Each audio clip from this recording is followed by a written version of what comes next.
বৈষম্য বিরোধী ছাত্র আন্দোলনের নেতা পরিচয়ে প্রথমে চাঁদা দাবি করেন। দাবি করা চাঁদা না পেলে দলবল নিয়ে টার্গেট ব্যক্তির বিরুদ্ধে সৃষ্টি করেন মব। তারপর ফ্যাসিবাদের দোষর আখ্যা দিয়ে পুলিশের কাছে ধরিয়ে দেন। চট্টগ্রাম সহ দেশের বিভিন্ন স্থানে এমন অভিযোগ বৈষম্য বিরোধী আন্দোলনের নেতাদের বেশ কয়েকজনের বিরুদ্ধে। সবশেষ চট্টগ্রামে এক আওয়ামী লীগ নেতার ছেলের বিয়ের অনুষ্ঠানে বৈষম্য বিরোধী আন্দোলন চট্টগ্রামের সদস্য সচিব মোহাম্মদ নিজামুদ্দিন মবের নেতৃত্ব দেন বলে অভিযোগ উঠেছে। চাঁদাবাজের একটি ভিডিও ভাইরাল হয়েছে সামাজিক যোগাযোগ মাধ্যমে। খোদ বৈষম্য বিরোধী আন্দোলনের আরেকটি পক্ষ অভিযোগ করেছে, কোটি টাকা চাঁদা না পেয়েই অভিযানের নামে বিয়েবাড়িতে মব সৃষ্টি করার অপচেষ্টা হয়। শুক্রবার চট্টগ্রাম ক্লাবের সামনে রাত 11টায় শুরু হওয়া বিক্ষোভ চলতে থাকে রাত 1টা পর্যন্ত।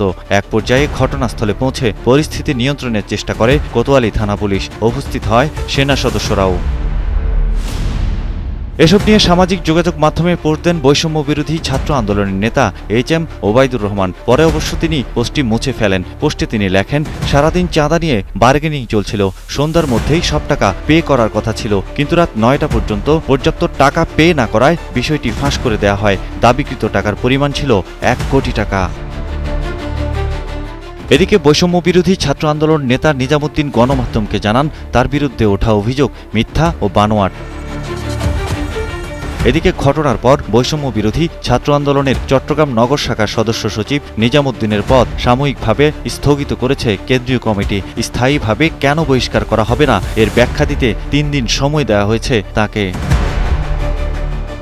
গেল রোববার বৈষম্য বিরোধী ছাত্র আন্দোলনের বরিশাল জেলা কমিটির মুখ্য সংগঠক সহ 3 নেতা পদত্যাগ করেন। পদত্যাগের কারণ হিসেবে কয়েকজন নেতার বিরুদ্ধে তদবির, অপকর্ম ও চাঁদাবাজির অভিযোগ তোলেন তারা।